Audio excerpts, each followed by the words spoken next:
विद्यालय के इस प्रांगण में नई शिक्षा नीति के चर्चा के सम्मेलन में हमारे बीच में बहुत गरिमा में उपस्थिति के साथ हम सबकी नेता उत्तर प्रदेश माध्यमिक शिक्षा मंत्री मेरी बड़ी बहन आदरणीय श्रीमती गुलाबो देवी जी, इस विश्वविद्यालय के कुलाधिपति आदरणीय श्री सुरेश जैन साहब और इस विश्वविद्यालय के ग्रुप वाइस चेयरमैन आदरणीय श्री मनीष जैन साहब, आदरणीय श्री आदित्य शर्मा जी जो रजिस्ट्रार हैं इसके, एसोसिएट डीन आदरणीय श्री डॉक्टर मंजुला जैन जी और मुरादाबाद जनपद के यशस्वी हमारे जिला विद्यालय निरीक्षक आदरणीय श्री प्रदीप द्विवेदी जी, और जिनका बहुत विस्तार से अभी आपने उद्बोधन सुना है। जो हम कहना चाहते थे सारी बातें तो वही कह गए। आदरणीय सुदर्शन सोनार साहब जो डीपीएस के प्रधानाचार्य हैं और इस सारे कार्यक्रम को जो देख रहे हैं, जो करा रहे हैं, उनके नेतृत्व में बहुत ही होशियार आदमी है द्विवेदी जी, आदरणीय राकेश द्विवेदी जी, मुझे 10:30 बजे बुला लिया। सामने बैठे मेरे तमाम, मैं देख रहा हूं बहुत सारे परिचित चेहरे हैं, सारे प्रधानाचार्य ढंग साहब हैं, राजीव जी हैं, मेरी बहन मधुबाला जी हैं, वित्त विहीन के बहुत सारे प्रबंधक यहाँ मौजूद हैं और तमाम गुरुजन हैं, सारे फैकल्टीज के प्रधानाचार्य हैं। सबको मैं नमन वंदन करता हूं, प्रणाम करता हूं और शिक्षा नीति से पूर्व आप सब लोगों का आभार और धन्यवाद व्यक्त करने का भी मुझे इस सम्मेलन में मौका मिला है। इसके लिए मैं जैन साहब का भी धन्यवाद करता हूं कि मुझे धन्यवाद करने का मौका आप सब लोगों ने दिया। आज अगर लखनऊ में हूं तो उसमें सबसे बड़ी महत्वपूर्ण भूमिका जहां हमारे जैन साहब की फैकल्टी इस पूरे विश्वविद्यालय की है, उसमें आप लोगों का जो सामने बैठे मेरे तमाम गुरुजन हैं, मेरे शिक्षकगण हैं, उन सबका भी बहुत बहुत आभार और धन्यवाद व्यक्त इसके माध्यम से मैं करना चाहता हूं। और जीत ही नहीं दिया आपने मेरे को, परचम लहराने का काम किया। पूरे प्रदेश नहीं बल्कि पूरे देश में जितने भी शिक्षक के चुनाव हुए, सबसे ज्यादा वोट से जीतने वाली अगर कोई सीट थी तो वो बरेली मुरादाबाद शिक्षक है। इसके लिए मैं कोटम कोट आभार और धन्यवाद व्यक्त करता हूं। आदरणीय मुख्यमंत्री जी भी आए थे मुरादाबाद के अंदर, तो वो कह रहे थे इस बात के लिए, मुझे बधाई दे रहे थे वो कि ढिल्लो साहब आपने इतिहास रच दिया गुरु गोविंद सिंह की परंपराओं पर चलते हुए। लोग कह रहे थे कि इनके वोट नहीं है, हमें टिकट दे दो। कुछ लोग टिकट मांगने वाले भी आ गए थे, लेकिन हमने ढिल्लो साहब का टिकट 2 वर्ष पूर्व कर दिया था और सबसे संवाद स्थापित कर, जाति बिरादरी धर्म संप्रदाय से ऊपर उठकर सबसे मिलने के बाद एक ऐतिहासिक जीत दर्ज की। इसके लिए मैं ढिल्लो साहब को बधाई देना चाहता हूं। वो बधाई मेरी नहीं है, वो बधाई बहन गुलाबो देवी जी की है, हमारी माध्यमिक शिक्षा मंत्री। वो बधाई आप सब लोगों की है, मैं आपका शुक्राना अदा करता हूं। भारतीय जनता पार्टी पहली बार प्रदेश में चुनाव लड़ी, मैंने विषय रखा है उनका नई शिक्षा नीति के साथ साथ मैं कहना चाहता हूं, हमारे वित्त विहीन के बहुत सारे प्रबंधक हैं, बहुत एजेंट के लोग हैं। मैंने माननीय मुख्यमंत्री जी के सामने यह विषय रखा कि भारतीय जनता पार्टी पहली बार चुनाव लड़ी, इतिहास रचा, लेकिन माननीय मुख्यमंत्री जी शिक्षा में मूलभूत परिवर्तन करने की आवश्यकता है। मेरी कॉन्स्टिट्यूंसी 52 विधानसभाओं की है, बड़ी कॉन्स्टिट्यूंसी और वोटर भी मेरा बहुत बड़ा है। अध्यापक है ना, समाज से कहीं बहुत बड़ा वोटर है। बड़ी कॉन्स्टिट्यूंसी, वोटर बड़ा और समस्याएं भी बड़ी हैं।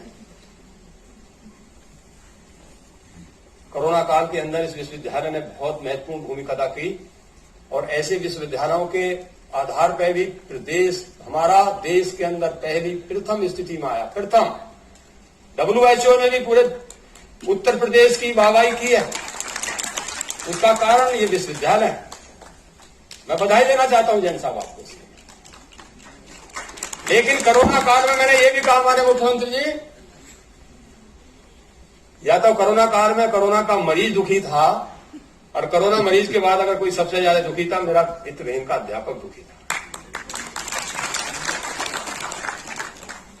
फीस नहीं आई, यहां भी फीस की समस्या रही होगी, बहुत सारे कॉलेजों में फीस नहीं आई, वेतन नहीं मिला उसको, गन्ने छील रहा हो, वो रेडी लगा रहा, तो मर्रम लगाने की आवश्यकता है, कुछ करने की आवश्यकता। मैंने सारे स्कूल रख दिए, आपके एजेड के साथी बैठे, मैंने पेंशन की सारी बातें आपके रखी हैं। वैरायटी, जो शिक्षक की वैरायटी है वो बहुत अलग अलग है इस बार, पिछले एक चुनाव के बाद, 2014 के बाद, क्योंकि भांति भांति का वोट बना। और मैं बधाई देना चाहता हूं भारतीय जनता पार्टी की सरकार को कि उत्तर प्रदेश में पहली बार तीर्थंकर महावीर विश्वविद्यालय का भी पहली बार शिक्षक में वोट बनने का काम हुआ है। डीपीएस के वोट भी पहली बार उत्तर प्रदेश में वोट बनने का काम हुआ। पहली बार सीबीएसई बोर्ड वित्तविहीन महाविद्यालय का शिक्षक का वोट शिक्षक मतदाता सूची में शामिल होने का काम हुआ है। इसके लिए मैं उत्तर प्रदेश सरकार को, आदरणीय बहन जी को भूरी भूरी बधाई और शुभकामनाएं देना चाहता हूं। उन लोगों की समस्याएं नहीं, वो भी चाहते हैं कि हमारी समस्याएं सदन में उठे, लेकिन उससे पहले 70 साल के इतिहास में कभी भी इनके वोट बनाने की जरूरत किसी भी सरकार ने नहीं की थी। भारतीय जनता पार्टी की सरकार ने यह काम किया है। नई शिक्षा नीति पर हम सब लोग चर्चा कर रहे हैं। मुझसे पूर्व जो चर्चा हुई है उससे अपने आप को जोड़ता हूं, संबद्ध करता हूं। बहुत विस्तार से चर्चा हुई। 1986 के अंदर पहली बार इस देश में नई शिक्षा नीति बनी। 1992 में कुछ संशोधन उसमें हुए, लेकिन वो शिक्षा मैकाले की जो शिक्षा पद्धति थी उससे प्रभावित शिक्षा नीति थी, वो उससे मिलती जुलती शिक्षा नीति थी। और उस शिक्षा नीति ने इस देश के अंदर बाबुओं की बाढ़ लगा दी। बाबू बनाए उसने केवल, और एक भेड़ चाल कर दी। आज से 10 साल 20 साल पहले हम देखते थे कि कहां जा रहा हूं, बोले इंजीनियर बनने जा रहा हूं। इससे मुझे कहां बनने जा रहा हूं, बोले डॉक्टर बनने जा रहा हूं। दो ही फैकल्टी थी दुनिया के अंदर, इंजीनियर और डॉक्टर। किसी भी लड़के से पूछो कि डॉक्टर, बोले कहां, मेडिकल में, और इंजीनियर। इसके अलावा कोई फैकल्टी नहीं। तो बोले कौन सी साइड से पढ़ रहा है, बोले मैथ ले रखा इंटर में मैंने। बोले अच्छा इंजीनियर बनोगे। बोले तुमने क्या ले रखी, बोले बायोलॉजी ले रखी, अच्छा डॉक्टर बनोगे आप। इससे अलावा कोई था ही नहीं। लेकिन 2020 में जो नई शिक्षा नीति आई है, इसका विस्तारीकरण हुआ है। इसमें विभिन्न सारी चीजों को मद्देनजर रखते हुए देश के अंदर नवयुवकों का कैसे सदुपयोग हो, इसको देखते हुए नई शिक्षा नीति बनाने का काम ये हुआ। कभी हमने ये नहीं सोचा कि हमारी डिमांड क्या है, इसकी मैपिंग क्या है, क्या है की जरूरत हमारे युवकों को है, उसकी जरूरत महसूस नहीं की। लेकिन नई शिक्षा नीति में इसकी जरूरत महसूस की गई है। और जो हमारा युवक पढ़ने लिखने के बाद विदेश में पलायन हुआ करता था, वो शायद इस नई शिक्षा नीति के तहत रुकने का काम इस देश के अंदर करेगा। पहले तो मैंने अभी देखा बहुत सारे डीएस साहब बैठे हैं, बहुत सारे लोगों पर इस बात पर मुकदमा चल रहा बरेली में, एक बात पर कि तुमने दो जगह से सीबीएसई बोर्ड और उत्तर प्रदेश की यूपी बोर्ड से क्यों एग्जाम दिया। लेकिन नई शिक्षा नीति में शायद ये नहीं है। अब तो 2 विश्वविद्यालयों से पढ़ सकते हो आप, एक साथ पढ़ सकते हो, और 2 विश्वविद्यालयों से उत्तर हिंदुस्तान के अंदर ही नहीं, चाहो तो एक फॉरेन के अंदर विश्वविद्यालय में आप एडमिशन ले सकते हो, एक हिंदुस्तान के विश्वविद्यालय में एडमिशन ले सकते हो। तो ये नई शिक्षा नीति का प्रारूप है। मैं कहा करता हूं कि नई शिक्षा नीति में मास्टर टीचर बनना मुश्किल है, अध्यापक बनना मुश्किल है, और विधायक बनना आसान है। मैं सही कह रहा हूं।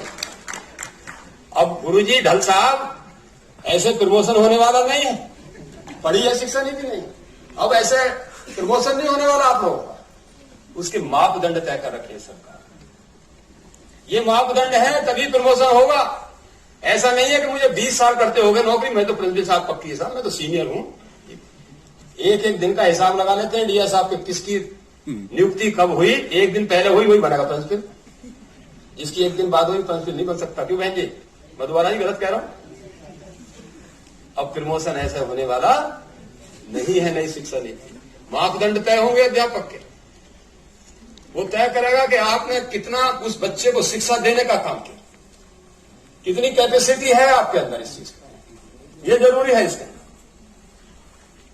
पहले दो जगह से, यूनिवर्सिटियां अलग जगह से रेगुलेट हुआ करती थी और हायर एजुकेशन इंजीनियरिंग कॉलेज के अलग जगह से रेगुलेट हुआ करते थे। लेकिन इस नई शिक्षा नीति में एक ही जगह से हायर एजुकेशन एक ही जगह से रेगुलेट हुई। ये बड़ी उपलब्धि इस नई शिक्षा नीति के अंदर। हम जब पहले छोटे थे तो इंग्लिश मीडियम स्कूल नहीं हुआ करते थे। जो इंग्लिश मीडियम स्कूल में बच्चे पढ़ते थे और हमारा सबका मानसिक दिमाग ये रहा करता था कि भी जो बढ़िया इंग्लिश बोले वो सबसे बुद्धिमान आदमी है। अगर फटाफट 4 शब्द 4 सेंटेंस उसमें बोल दिए इंग्लिश के, तो मैं तो ये समझता था इससे बुद्धिमान आदमी देश में दूसरा नहीं। लेकिन इस नई शिक्षा नीति में सुधार किया, 5वीं तक उसकी मूल भाषा में शिक्षा देना होगा। ये उसका बेसिक चीज है। जो अभी कह रहे थे डीएस साहब, जो बेसिक चीज है वो तैयार करनी पड़ेगी। मेरा बेटे को और उससे कह लूंगे 79 और 69 में फर्क बता दे तो बता नहीं सकता। बोले पापा इंग्लिश में बताओ क्या? बोले 89 17। ये है शिक्षा पुरानी वाली, मीडियम दर्जे का पढ़ने वाला है। लेकिन हम समझते हैं कि जो इंग्लिश बोल रहा है वो बहुत बुद्धिमान है। इंग्लिश वाले से बड़ा प्रभावित होता है। 4 अक्षर इंग्लिश के बोलता फटाफट, तो मैं व्यक्तिगत रूप से बहुत ही प्रभावित हो जाता हूं, क्योंकि मेरा इंग्लिश में हाथ तंग है। तो ये सारी चीजें। और मार्टिन लूथर किंग बड़े एक शिक्षाविद थे। पता क्या कहा उन्होंने? शिक्षा 2 चीजों पर डिपेंड करती है। एक तो शिक्षा दिखाती है कि बुद्धिमत्ता आप में कितनी है, और दूसरी शिक्षा चरित्र निर्माण का काम करती है। दो चीजें शिक्षा की अहम चीज है जो बेसिक में इसके है कि आपका चरित्र निर्माण कैसा हो रहा शिक्षा के द्वारा। आज बेरोजगारों की फौज खड़ी है। आज मैं समझता हूं कि जो ये हाहाकार मच रहा ना, और जितने नवयुवक क्राइम कर रहे हैं, उसमें एक शिक्षा का भी बड़ा योगदान है। काम तो कुछ है नहीं, क्यों? बड़ा बुरा हाल जो है ये शिक्षा की खराब व्यवस्था के कारण। आज कोचिंग सेंटर क्यों पैदा हो गए मुझे बताओ? आप सब शिक्षाविद। कोचिंग सेंटर पैदा होने का सिर्फ एक कारण है पीछे इसके, क्योंकि जो कोर्स हम पढ़ा रहे हैं और जो पेपर में एग्जाम में पेपर आ रहा है उसमें भारी अंतर है। जो कोर्स लगा हुआ है क्लासेस के अंदर और जो एग्जाम में पेपर आ रहा है उसमें बहुत डिफरेंस है। अब लगता है ऐसा कि बगैर कोचिंग कराए तो बच्चा पास हो ही नहीं सकता। तो ये कोचिंग सेंटरों की उत्पत्ति भी गलत शिक्षा नीति के कारण। ये नई शिक्षा नीति इसको भी रोकने का काम करता। 65% युवा हैं हमारे यहां, 65%। और इनको अगर ये संसाधन है, अब्दुल कलाम जी ने कहा था एक बार कि देश का सबसे ज्यादा अगर कहीं संसाधन हो सकता है तो युवाओं में हो सकता है, मानव संसाधन हो सकता है। किसी भी देश की तरक्की बगैर खनिज संसाधनों के हो सकती है, लेकिन किसी देश की तरक्की बगैर मानव संसाधनों के नहीं हो सकती। इसका उदाहरण ये दुनिया में इसका उदाहरण जापान है और हिंदुस्तान में भी इसका उदाहरण है। बिहार, छत्तीसगढ़, उड़ीसा, झारखंड, कितने संसाधन है साहब? सहरा कोयला, सहरा खनिज वहीं पे तो है, लेकिन तरक्की तो नहीं हो पाई। तरक्की कहां हुई? केरल के अंदर हुई। तरक्की कहां हुई? कर्नाटक के अंदर। ये क्या है? ये शिक्षा पद्धति है। जहां अपार संसाधन थे खनिजों के, वहां तरक्की नहीं हुई, और जहां संसाधन नहीं थे, जहां शिक्षा थी, वहां तरक्की थी। हमारे यहां मानव संसाधन में क्या करता हूं? हमारे यहां मानव संसाधन युवाओं की बहुत बड़ी फौज है, बहुत बड़ी ताकत हमारे बीच में। इसको सही दिशा में शिक्षा मिल जाए तो देश की काया पलट हो सकती है। हमारा देश, अब्दुल कलाम जी ने लिखा था एक जगह कि अगर मानव संसाधनों का सही उपयोग कर लें शिक्षा के क्षेत्र में तो हिंदुस्तान विश्व गुरु बन सकता है, विश्व गुरु बन सकता है। तो ये बड़ी चीज है इसके अंदर है। मैं यही कहना चाहता हूं आप सब लोगों से कि नई शिक्षा नीति के तहत हम सब लोग चर्चा करें, इसको आगे बढ़ाने में सहयोग करें, और उत्तर प्रदेश और देश की सरकारों के लिए, देश की सरकार के लिए, उत्तर प्रदेश में तो लागू हो गया, देश की सरकार के लिए भी मैं इसके लिए बहुत बहुत बधाई और शुभकामनाएं देना चाहता हूं